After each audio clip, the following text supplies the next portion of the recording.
Hello everyone, ఎలా ఉన్నారు మీరందరూ? నేనైతే మీ అందరి అభిమానంతో చాలా బాగున్నాను. మీరు కూడా ఆ దేవుని దయ వల్ల మన ఫ్యామిలీ మెంబర్స్ అందరూ కూడా ఎప్పుడు హ్యాపీగా హెల్తీగా ఉండాలని మనసారా కోరుకుంటున్నాను. చూస్తున్నారు కదా, ఏంటిది అనేసి వెయిట్ చేస్తున్నారా? మనకిప్పుడు బాగా ట్రెండ్లో అయితే మన దుబాయ్ చాక్లెట్, అదే కునాఫా చాక్లెట్ అనేది బాగా ట్రెండ్లో ఉంది కదా. ఇప్పుడు మనం కూడా ఇప్పుడు ఆ ట్రెండ్ని ఫాలో అవుతూ చాక్లెట్ చేయాలా అనుకొని థింక్ చేసి మనం చక్కగా కునాఫా కేక్ చేసుకుందాం అని చెప్పి నేనైతే కునాఫా కేక్ని ప్రిపేర్ చేస్తున్నాను. దీంట్లో మరీ అంత పెద్ద కష్టమైన విషయం ఏమీ లేదు. మనం నార్మల్గా కేక్ని అయితే బేక్ చేసుకుంటాం కదా. మీకు ఈ కేక్ని ఎలా బేక్ చేసుకోవాలా అనే వీడియో కావాలంటే నేను దాని లింక్ డిస్క్రిప్షన్లో ఇస్తాను, లేదంటే కామెంట్ చేయండి. మళ్ళీ డీటెయిల్డ్గా ఒక వీడియో చేస్తాను కేక్ని ఎలా ప్రిపేర్ చేసుకోవాలో. ఇప్పుడైతే నేను ఇక్కడ కేక్ని అయితే ఆల్రెడీ బేక్ చేసుకుని రెడీ చేసేసాను అనమాట. అయ్యే వరకు పక్కన పెట్టుకుందాం. మనకి కునాఫా అంటే ముఖ్యంగా 2 ఇంగ్రీడియంట్స్ అనేవి కావాలి. అది ఒక సన్న సేమియా, అలాగే పిస్తా, మనకి డ్రై నట్స్లో ఉంటాయి కదా పిస్టాచియోస్, అవి కావాలన్నమాట. ఇక్కడ నేను సన్న సేమియాని కొంచెంగా తీసుకొని, ఇది ఆల్రెడీ రోస్టెడ్ సేమియా కానీ ఇంకొంచెం రోస్ట్ చేసుకుంటే మనకి ఆ కేక్కి టేస్ట్ అనేది బాగా వస్తుంది. దీన్ని లైట్గా రోస్ట్ చేసుకొని ఒక ప్లేట్లోకి తీసి పక్కన పెట్టుకోవాలి. తర్వాత ఒక గుప్పెడు పిస్టాచియోస్ తీసుకొని వాటిని తొక్కలు తీసేసి కొంచెం హాట్ వాటర్ వేసి ఒక 10 మినిట్స్ నానపెట్టుకుంటే మనకి పేస్ట్ అనేది చాలా సాఫ్ట్గా వస్తుంది అనమాట. అవి నానిన తర్వాత దాన్ని మిక్సీ పట్టుకొని మనం ఫ్రై చేసుకున్న సేమియా ఉంది కదా, దాంట్లో ఈ మనం మిక్సీ పట్టుకున్న పిస్టాచియో పేస్టు, కొంచెం కండెన్స్డ్ మిల్క్ ఉంటుంది కదా అది, అలాగే కొంచెం ఫుడ్ కలర్ వేసుకుంటే మనకి ఆ ఎగ్జాక్ట్ కలర్ అనేది బాగా వస్తుంది. ఈ ఫుడ్ కలర్ నచ్చదు అంటే అవాయిడ్ చేయొచ్చు, కానీ వేస్తే మనకి కొంచెం కలర్ఫుల్గా బాగా యమ్మీగా, అంటే చూడడానికి అట్రాక్టివ్గా అనిపిస్తుంది. దానికోసమని నేను ఒక 2 డ్రాప్స్ గ్రీన్ ఫుడ్ కలర్ని అయితే యాడ్ చేసి దీన్ని ఇలా చెయ్యి యూస్ చేసుకొని బాగా మిక్స్ చేసుకుంటే అంత ఈవెన్గా బాగా కలుస్తుంది అనమాట. ఇలా కలిపేసి పక్కన పెట్టుకోవాలి. కేక్ అనేది పూర్తిగా చల్లగా అయిపోయింది కదా, దాన్ని డిమోల్డ్ చేసి అడుగున ఉన్న బటర్ పేపర్ని తీసేసి ఈ కేక్ని మనం ఆ ఎడ్జెస్ని అలాగే లేయర్స్ని అవి కొంచెం అన్ఈవెన్గా ఉన్న వాటిని జస్ట్ అలా కట్ చేసుకుంటూ తీసేయాలన్నమాట. చూస్తున్నారు కదా కేక్ ఎంత పర్ఫెక్ట్గా ఎంత సాఫ్ట్గా వచ్చిందో, చాలా బాగా వచ్చింది. ఇలా మనం కేక్ని ఎంత సాఫ్ట్గా పర్ఫెక్ట్గా రావాలంటే కొన్ని చిన్న చిన్న టిప్స్ అయితే ఉంటాయి. వాటిని ఫాలో అవుతూ మనం కేక్ చేసామంటే యాజ్ ఇట్ ఈజ్ బేకరీ స్టైల్లో బాగా వస్తాయి. అందులోనూ నేను నార్మల్గా కడాయిలోనే బేక్ చేస్తాను, ఓవెన్లో కూడా కాదు. చూస్తున్నారు కదా ఎంత సాఫ్ట్గా, ఎంత అంటే చూడడానికి చాలా స్పాంజ్ లాగా చాలా బాగా కేక్ అయితే వచ్చింది. ఇప్పుడు దీన్ని ఎడ్జెస్ని అలాగే ఆ పైన కింద అన్ఈవెన్గా ఉండే పార్ట్స్ని లైట్గా తీసేయాలి. తీసిన తర్వాత మనం కేక్ని 2 లేయర్స్గా పార్ట్స్ 2 లేయర్స్ లాగా సపరేట్ చేసుకోవాలి. దీనికోసం ఒక చిన్న టిప్ ఏంటంటే, మనం చాక్తో కట్ చేసేటప్పుడు మనకి ఆ కేక్ అనేది ఈవెన్గా కట్ అవ్వదు, కొంచెం అప్ అండ్ డౌన్స్ అనేవి వస్తాయి. అందుకని చెప్పి మనం కేక్ని ఇలా లైట్గా రౌండ్గా చిన్న కట్స్ ఇచ్చిన తర్వాత మనం ఒక చిన్న దారాన్ని అయితే తీసుకొని దాని హెల్ప్తో మనం కట్ చేసుకుంటే కేక్ అనేది ఈవెన్గా కట్ చేయొచ్చు. అంటే ఫస్ట్ టైం చేసేవాళ్ళు కేక్ని ఈవెన్గా కట్ చేయలేము అని కొంచెం కాన్ఫిడెన్స్ తక్కువగా ఉన్న వాళ్ళైతే ఇలా ఈ టిప్ని యూస్ చేస్తే మనకి కేక్ అనేది పర్ఫెక్ట్గా ఈక్వల్ పార్ట్స్లో కట్ అవుతుంది. చూస్తున్నారు కదా, ఈ థ్రెడ్ని ఇలా పెట్టిన తర్వాత లెఫ్ట్ సైడ్ థ్రెడ్ రైట్ సైడ్కి, రైట్ సైడ్ థ్రెడ్ని లెఫ్ట్ సైడ్కి అలా పుల్ చేస్తూ లాగామంటే ఆ థ్రెడ్ అనేది అలా బయటకు వచ్చేస్తుంది. మన కేక్ కూడా ఈవెన్గా కట్ అయిపోతుంది.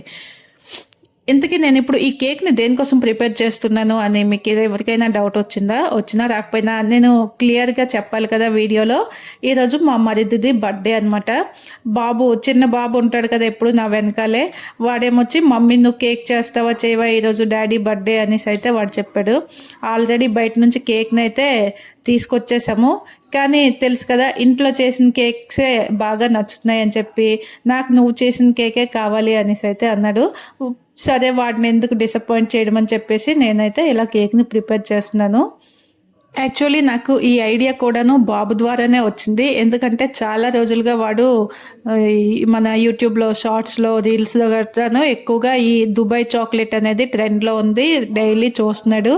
రోజు వచ్చేసి మమ్మీ చాక్లెట్ ఎప్పుడు చేస్తావు, నువ్వు చాక్లెట్ ఎప్పుడు చేస్తావు అనేసి నాకు రోజు అయితే వాడు అడగడం అయితే స్టార్ట్ చేశాడు చాలా రోజులుగా.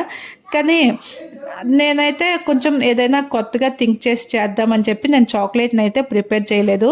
కానీ దానిని కూడా వాడి కోసమైనా సరే తప్పకుండా ట్రై చేస్తాను, నెక్స్ట్ టైం చేస్తాను అనేసి వాడికి చెప్పేసి ఇప్పుడు మనం అందరూ చాక్లెట్ చేస్తున్నారు కదా, మనం వెరైటీగా కేక్ చేద్దామా బాబు, దుబాయ్ కేక్ అనేసి కునాఫా కేక్ని ప్రిపేర్ చేద్దాము, ఒకసారి అది ఎలాగుంటుందో టేస్ట్ చేయంటే నువ్వు కేక్స్ ఇలాగే బాగా చేస్తావు, ఇంకా ఈ కునాఫా కేక్ అంటే చాలా టేస్టీగా ఉంటుంది అనేసి ఓకే అని చెప్పేసి వాడే చేయమని చెప్పాడనమాట. చూస్తున్నారు కదా, ఇక్కడ నేను ఒక కేక్ లేయర్ని తీసుకొని దానికి ఫుల్గా విప్పింగ్ క్రీమ్తో బాగా కవర్ చేసేసాను. కవర్ చేసేసిన తర్వాత మన కునాఫా ఉన్నది కదా, సన్న సేమియాతో ప్రిపేర్ చేసుకున్నామా, దాన్నే కునాఫా అంటారు. ఆ కునాఫాని ఒక లేయర్గా దానిపైన మొత్తం స్ప్రెడ్ చేసిన తర్వాత దానిపైన మళ్ళీ విప్పింగ్ క్రీమ్తో అది కూడా మొత్తంగా కవర్ చేసేయాలి.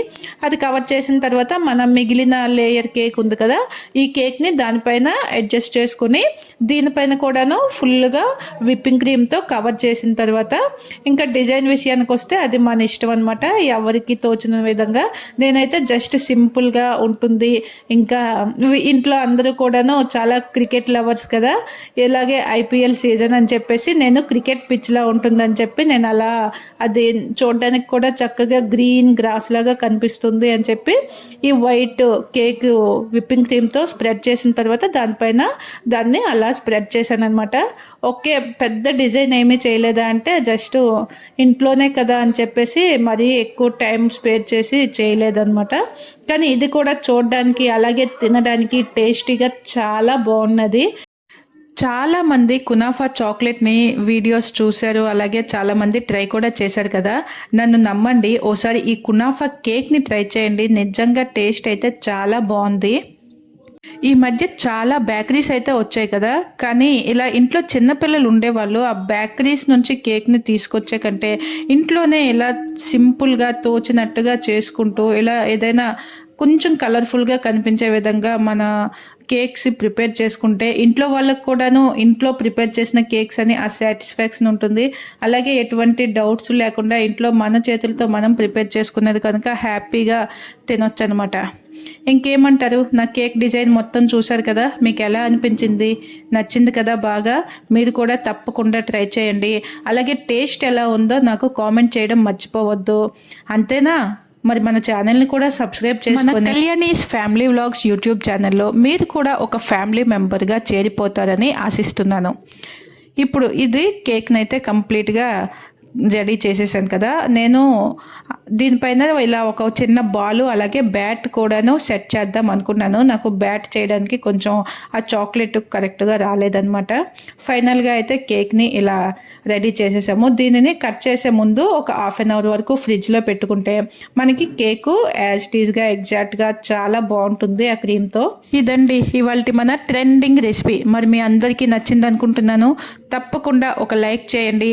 అలాగే కళ్యాణి ది హోమ్ కుక్ ఛానల్ని సబ్స్క్రైబ్ చేసుకొని రాబోయే మరెన్నో మంచి మంచి వీడియోస్ని ఎంజాయ్ చేయండి. Thank you for watching. Bye. Next వీడియోలో మళ్ళీ కలుద్దాం.